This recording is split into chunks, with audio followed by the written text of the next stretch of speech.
মই বৰ্তমান উপস্থিত আছো পূৰ্বৰ সৰুক্ষেত্ৰী বিধানসভা সমষ্টিৰ অন্তৰ্গত এখন গাঁৱত কাৱৈমাৰী ৮ নং ব্লকত আৰু মোৰ সহযোগী কেমেৰা পাৰ্চনে এটা দৃশ্য দেখাব। এয়া হৈছে এখন কাঠৰ দলং আৰু এইদৰে এখন নিৰ্মীয়মান কাঠৰ দলঙৰ পৰিৱেশ আমি দেখুৱাইছো আৰু মাহ পূৰ্বে এই কাঠৰ দলংখন নিৰ্মাণ কৰা হৈছিল ৰাইজৰ যাতায়াতৰ বাবে। কাঠৰ দলং দীৰ্ঘদিন ধৰি এই অঞ্চলৰ ৰাইজৰ অভাৱ অভিযোগ আছিল যে এই যিটো পথ এই পথত এখন কাঠৰ দলং নিৰ্মাণ কৰিব লাগে। দীৰ্ঘদিনে বাঁহৰ সাঁকোৰে যাতায়াত অব্যাহত ৰাখিছিল ইয়াৰ ছাত্ৰ ছাত্ৰীৰ লগতে স্থানীয় ৰাইজসকলে। কিন্তু কাঠৰ দলং নিৰ্মাণ হল যদিও ৰাইজৰ অভিযোগ এই যিখন কাঠৰ দলং নিৰ্মাণ কৰা হৈছে নিৰ্মাণ সম্পূৰ্ণ হৈ গৈছে কাঠৰ দলংখন, কিন্তু কাঠৰ দলঙৰ যি দুয়োপাৰৰ যি দুৰৱস্থা সেয়া আমি দেখুৱাইছো, যাৰ বাবে এতিয়া এই অঞ্চলৰ ৰাইজে জ্বলা-কলাত ভুগিব লগা হৈছে। এনেদৰে দুয়োপাৰে কোনো ধৰণৰ মাটি পেলোৱা নাই।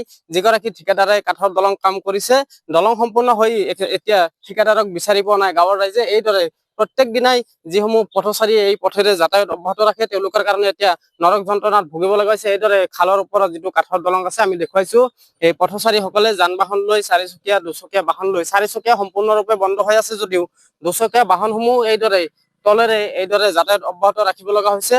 আৰু এয়া হৈছে যি ভক্তৰডোবা কয়াকুছি পথৰ, এই পথৰ পৰা কিছু দূৰ নিলগত এখন গাঁৱত কাৱৈমাৰী ৮ নং ব্লকৰ মাজেৰে গৈছে এই পথছোৱা আৰু পথছোৱাৰ মাজতে আছিল এইখন কাঠৰ দলং।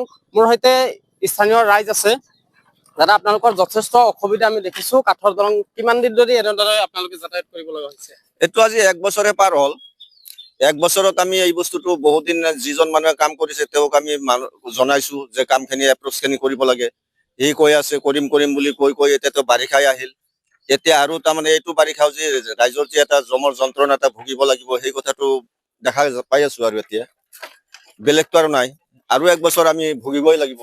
আৰু এপ্ৰ'চ হোৱালৈকে যিবিলাক কাৰ দিছে দলংটোত, আৰু 1 বছৰ পাৰ হোৱাৰ পিছত এই দলংটো এনেই খহি পৰিব। দলঙত দুইবাৰ মাটি পেলোৱাই নাই। কিমান দিন হ'ল দলং? 1 বছৰে হ'ল। 1 বছৰ হৈ গ'ল পেলোৱা নাই। কোনে কাম কৰিছে? কাম কৰিছে এইটো অভিৰাম মণ্ডল, কনষ্ট্ৰাকশ্যন কমিটিৰ প্ৰেচিডেণ্ট তেওঁৱে আছিলে অভিৰাম মণ্ডল। আপোনালোকৰ ছাত্ৰ ছাত্ৰীসকলে বাৰিষা হলেতো এতিয়া ছাত্ৰ ছাত্ৰী বিলাক সেইবিলাক আগতে একবাৰ ক'লোৱে মই যে যিটো হয়তো আমাৰ আজিকালি ল'ৰা ছোৱালী বিলাক ইমান কম বয়সৰ ল'ৰা ছোৱালী চাইকেল লৈ স্কুলত যোৱা অহা কৰে, এইখন ব্ৰিজেদি চাইকেল পাৰ কৰিব নোৱাৰে সিহঁতে। আমি ৰাইজৰ মানুহে কেতিয়াবা সন্মুখত পৰিলে আমি ধৰি পাৰ কৰি দিওঁ, আৰু তো সিহঁতৰ নিজৰ সুবিধাই নাই। দুচকীয়া আমি দেখিছো খালৰ ওপৰেৰে এনেকে পানীৰ মাজেৰে আহিছে, চাৰিচকীয়াও এনেকৈ যাই আছে মাজে মাজে 2-4টা, যিকেইটা তাৰমানে নগলে নহয়। আৰু কিন্তু বহুত বিলাক সম্ভৱ নহয়, একো বস্তু আমি পাৰ কৰিব নোৱাৰো। চৰকাৰী ঘৰ বিলাক দি আছে, আমি ইটা আনিব লাগে, বালা আনিব লাগে, এইবিলাকতো আমাৰ বন্ধ হৈ আছে কাম বিলাক। এতিয়া আমি আহ্বান জনাব বিচাৰো এই বস্তুটো আমাৰ হ'ব লাগে। বানপানী অহাৰ আগতে এই বস্তুটো 2 চাইডে এপ্ৰ'চটো হৈ যাব লাগে, এইখিনিয়ে আমি বিচাৰো। আৰু ঠিক আছে, এইদৰে প্ৰত্যেকগৰাকী ইয়াৰ লোকসকলে কৈছে তেওঁলোকৰ যাতায়াতৰ কাৰণে যথেষ্ট অসুবিধা হৈছে। মই পৰিৱেশটো আকৌ দেখুৱাইছো। এনেদৰে খালৰ ওপৰত এখন কাঠৰ দলং নিৰ্মাণ কৰা হৈছিল, কিন্তু দলঙৰ দুয়োপাৰে কোনো ধৰণৰ মাটি পেলোৱা নাছিল, য'ত বাঁহৰ এনেদৰে চাং পাতি দিছে আৰু চাঙৰ মাজেৰে কেৱল দুচকীয়া বাহনহে যাবলৈ সক্ষম হৈছে। মোৰ সৈতে আৰু লোক আছে। দাদা, আমি দেখিছো যথেষ্ট অসুবিধা। আপোনালোকৰ দলং আছে যদিও কিন্তু দুয়োপাৰে মাটি পেলোৱা নাই, এনেদৰে বাঁহৰ চাং পাতি দিছে।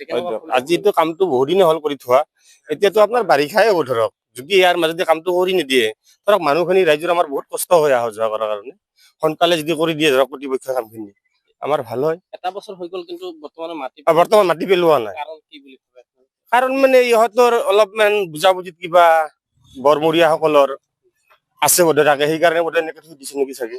যথেষ্ট ধন যেতিয়া আবণ্টন লাভ কৰিছিল, হয় কৰিছে বহুখিনি টকা লাভ কৰিছে এই দলংখনৰ নামত, কিন্তু এতিয়ালৈকে মাটিৰ কামখিনি হোৱা নাই।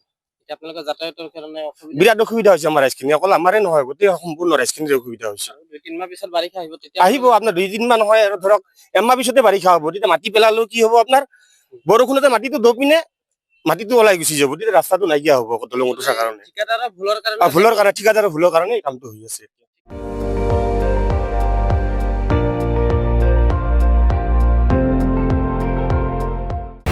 আপুনি চাই আছে ND24, সৰ্বশ্ৰেষ্ঠ নহয় সৰ্বোত্তমৰ দৌৰ।